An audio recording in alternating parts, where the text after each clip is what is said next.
Sanogo ani ngi ɲininka Youssou Traoré Youssou Kravati o kumana les deux vieux mogons ne vont pas rater les rendez-vous ndalimbala k'a fɔ ko cɛkɔrɔba fila u n'a ɲɔgɔn sɔrɔ ya bi i k'a dɔn misibɔ tile waati walasa ni kunnafoni gafe ninnu na kumabaw k'u walawala ta ka ɲɛsin u ma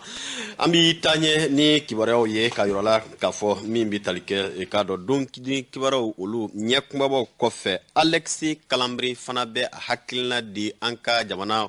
kungo kibaruya la sango n'a ma sɔn min ma o kumana an ka jɛ ne ka Alexis a ma sɔn min ma an ka jɛ k'a ɲamadaw fɛ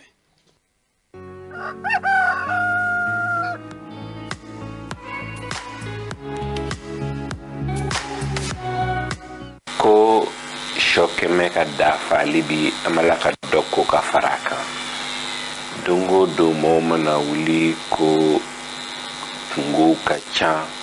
ani musaka bo ka cha e bamako kaw bi la da kurasigi la dongo do ka faraka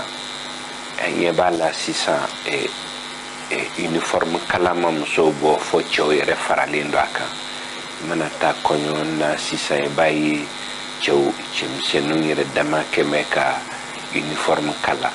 amna damne cemsenu na labamna si dutuguma aywa mindo ni moma yanson haklila ni moma foni haklije abina ke dantina don ala katugu amana damne abidamne kanye teriye anye flankului alabamna ke jakwe moka aywa fo anga famia kanyanson haklila ani ka don fendo ma se fendo ma ne ma so mi mo yoye Alexis ma son mima obi boli ninka ko muso olu ka uniforme kɔfɛ bi cɛmisɛnw kumana ko turu bɛ olu la ko n'an m'an kɔlɔsi a n'a fɔ ko dutigiw yɛrɛ na wajibiya ka uniforme ni k'o ɲini walasa ka sɔrɔ ka kɔɲɔ kɛ o kumana hakili la nin ye jateminɛba ye minnu ni a bɛ lasɔrɔ ka bɔ Alexis Kalambri ale yɔrɔ min ye kibaruya tɔ ye an y'a yira o la k'a fɔ jɛmu daminɛ na maliden dɔw olu bɛ yen walima maliden caman bɛ yen minnu ni olu kɔni ma wasa hakilila jiginna Faransi ani farafin jamanaw ka ɲɔgɔn ye min n'a fɔ ma ko Sommet Afrique France sango ɲinanta kɛra kɛcogo minnu na o maa minnu ni olu kɔni ma wasala ani n'u ma sɔn a la dalu minnu bɛ a ko la i k'a dɔn min ye Isa Kaba Sidibe a ye Lasine Buwa Jara k'o lasɔrɔ ale ye sanfɛ kalanso kalankaramɔgɔ ye min ka jateminɛ bɛ boli politiki bina kun kan kosɛbɛ o kumana hakilina ye mun ye nin ko in kan sigi min ni o kɛra i k'a dɔn farafin jamanaw ani Faransi ni ɲɔgɔn cɛ n'a sɔrɔ a ma kɛ ni maa ɲɛmaw ka jamana fɛ sigiw ye ni Faransi jamana ɲɛmaa ye kumana minnu ni u bɛ k'a fɔ u ma a ko kɔni tanu kosɛbɛ min dɔ bɛ tali kɛ Lasine Buwa Jara la a ye walawalali minnu kɛ an ka jɛ k'a lamɛn Isa Kaba Sidibe ale ka nɛgɛjuru sira fɛ.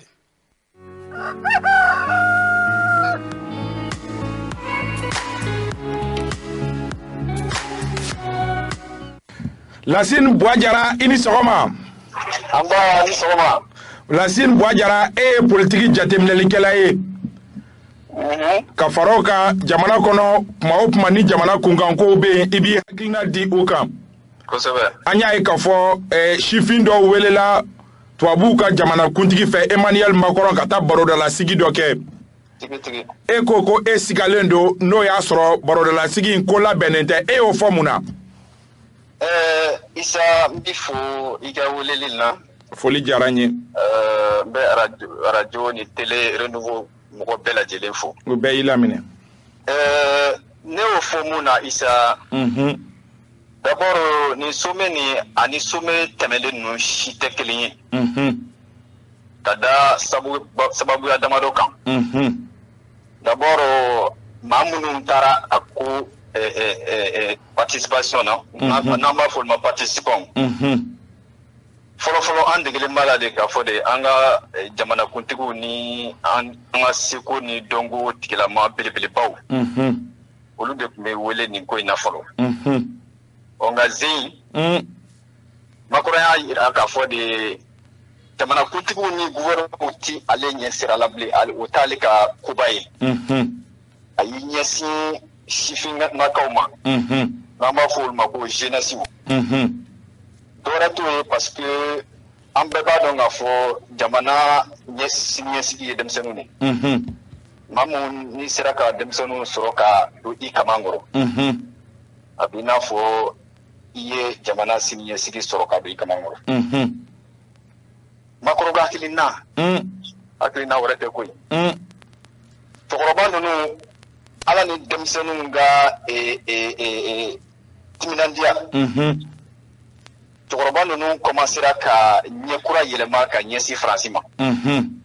donc ko tabulu commencera à changer. Francis au fil de Natoy. Bon, on a un côté où il y a un cas qui est bien là, et puis qui est italien là. Sigatala. Francis Bado Chorban nous a Hakilina Yelema Chorban nous est c'est ma côté. Même si nous va Hakilina au redo. Donc, allez attaquer à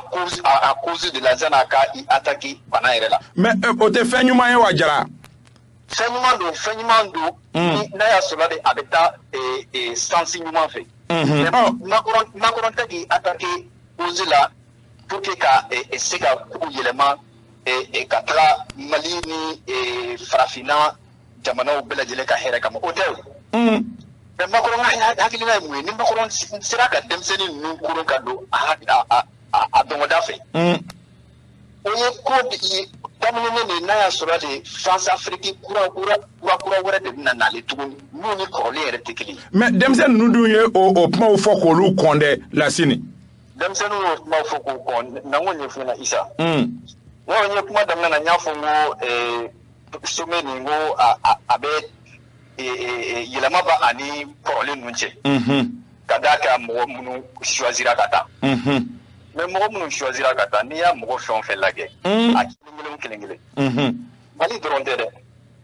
kata mali la kata fo Cameroun kata fo Côte d'Ivoire Burkina Sénégal a choix fon fait que manga ou le ma choix beko ça veut dire que moi mon tarif ta sur en réalité ou inte mo tata oui mais ne ka kuma to no fait ne ka kuma mo fait c'est que mo ko ya ta mo de choisir Katranoué. Nous non tara, nous te digolu là parce que dans la fin de tara choix de porter ou quoi, français de choix porter ou quoi. Donc par respect, ou c'est ta français ka wele jabi. Donc à quoi de coup tara farafina sifiu na ani farafina ere nyetaka ku bita o kuma de photo bu fi français. Ne ma so o de kuma mam. Bonata na so kuma ma follow. Fone ka yelema do de yi demseni yere ka tabula usigini ka bo farasi wati muna aywa bon sommeil banesa ere bolo sommeil na fa be se ka ke anga farafina ma jumen ye sisa sommeil na fa be na ke muyi bo afolo akira sawe ni mo commencer à conscientiser ça dire mo wi hakilina kura uso parce que kada ala ni réseaux sociaux ni sont barika kama bidina on va faire beaucoup comment libéraliser là ça dit kuma da be mo chama bolo bi munu kutise ka kuma follow ala ni réseaux sociaux et sababu donc so ne mina ke sababu puisque en yere ya so me nta chugo a organisation ta chugo amata mo jimisira fait kosobe donc mo les gens sont sur leur garde bina donga fo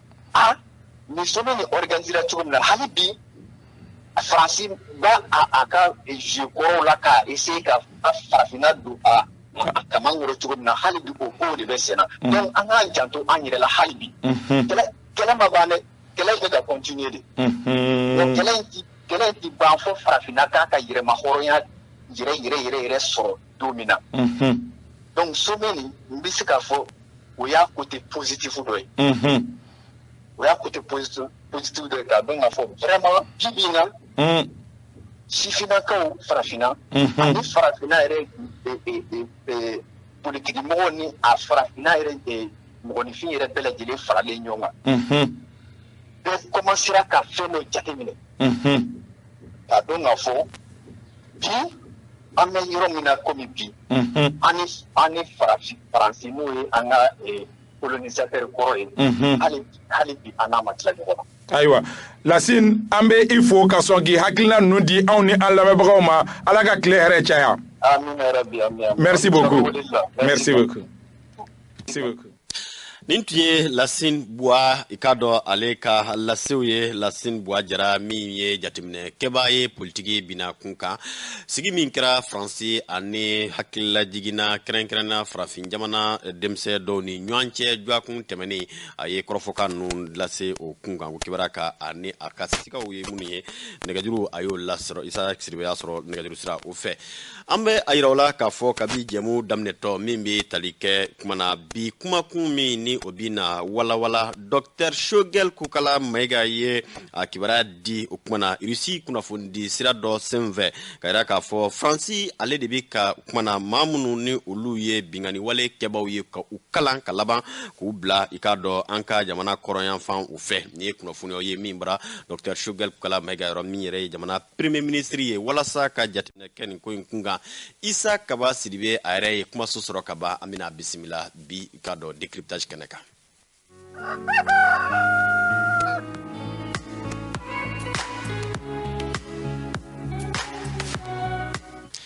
Isa Kaba Sidibe an b'a f'i ma k'i ni sɔgɔma. An b'a Idrissa Sidibe janjɔ masa nisɔndiyalen ba i ka foro kɛ cɛ ɲuman kɔrɔ n bɛ sɔgɔmada fɛ foliba d'i ma Adamu n'i ma nin ɲɔgɔnna dɔ kala ka di yɛrɛ ma a ma ɲi dɛ an bɛ foliba di an lamɛnbagaw n'an filɛbagaw bɛɛ lajɛlen ma minnu bɛ an lajɛ u mana kɛ fan o fan an b'u fo sɔgɔmada in na ko Ala ka tile yɔrɔ yanni ka bɔ Abi Baba a Madar ni i bɛ taa k'a to bi fana parce que don o don a b'i labɛn k'i ma ale bɛ ten de ale ye provocateur de basi tɛ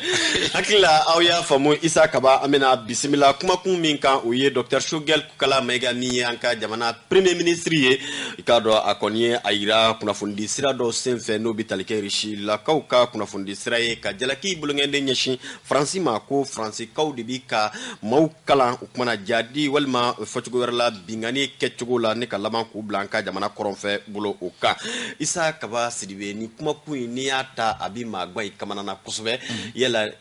aw minnu ye walima kibaruya ɲininiw kɔnɔna na a ye kunnafoni in lasɔrɔ cogo di ani Dr Shogel Kokala Mayiga a ye nin lase in kɛ kuma jumɛn na ani kɛcogo jumɛn na. I y'a fɔ i b'a dɔn k'a fɔ premier ministre a kun taara taama min ni a bɛ kɔriko kun kan a tun bɛ ka kɛ Suissekaw fɛ yen nɔ Genève o senfɛ i b'a dɔn k'a fɔ jamana minnu ni ko bɛ olu kun kan a ka di kunnafonidilaw ye wagati bɛɛ ka olu hakilina ta bɛɛ lajɛlen b'a dɔn k'a fɔ ko tile filanin na Shogel a taalen Nations Unies na a ye discours min kɛ yen nɔ o bɛ kɛ sababu ye mɔgɔ caman bɛ a solliciter walasa ka interview kɛ o de hukumu kɔnɔ Rusilakaw olu ka agence dɔ bɛ yen nɔ n'u b'a fɔ a ma ko Yupuskin olu ye wele bila a ma k'u bɛ fɛ ka kunnafoni baaraw dɔ kɛ ni a ye ka fara olu kan Tirikikaw ka télé dɔ fana ni ninnu fila farala ɲɔgɔn kan u ni Shogel ye interview dɔ kɛ o interview senfɛ interview min ni a janyana kosɛbɛ nka n'i ye interview ta k'a lajɛ Faransikaw ka télé dɔ bɛ yen nɔ ko RT France olu de ye a yɛrɛ ta ka a dankɛnɛmaya kosɛbɛ ka sababu kɛ a mana kɛ cogo cogo Rusi téléw an t'olu sɔrɔ yan nɔ an tɛ Tirikikaw ka téléw sɔrɔ nka Faransikaw ka téléw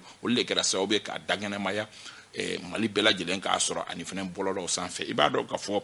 kɛrɛnkɛrɛnnenya la baro tun bɛ tali kɛ min ka jamana lahalaya bɛ cogo di bi a bɛ se ka mun ɲɛfɔ min ye lakanabaliya min bɛ an ka jamana kɔrɔnyanfan fɛ a bɛ se ka mun ɲɛfɔ o la Shogel ka kumaw kɔnɔ ninnu ye yɔrɔ minnu sugandi k'olu fɔ an bɛ an da don la an b'a fɔ tubabukan na ka sɔrɔ k'a lajɛ ɲɔgɔn fɛ k'a bayɛlɛma a ko arrivé à Kidal la France a interdit à l'armée malienne de rentrer à Kidal. Elle a créé une enclave. Ensuite, qu'est-ce qu'elle a fait? En Sardine, un groupe terroriste international déclaré par les Américains, branche de Al-Qaïda au Mali. Les Français ont pris les 2 adjoints du chef pour former une autre organisation. Avec là, qu'à continuer pour ma fait, c'est la France qui a créé cette enclave. Ils ont fait des groupes armés qui sont entraînés par des officiers français. Nous avons les preuves. Janjo Massa. Ako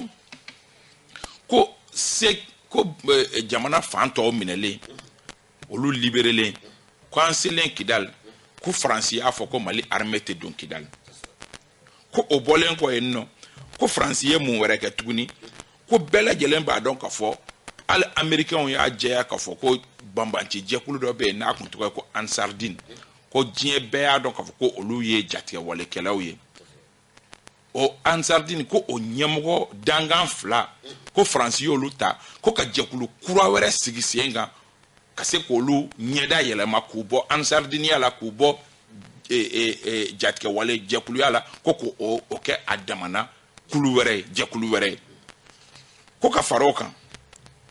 ko Faransi de kɛra sababu ye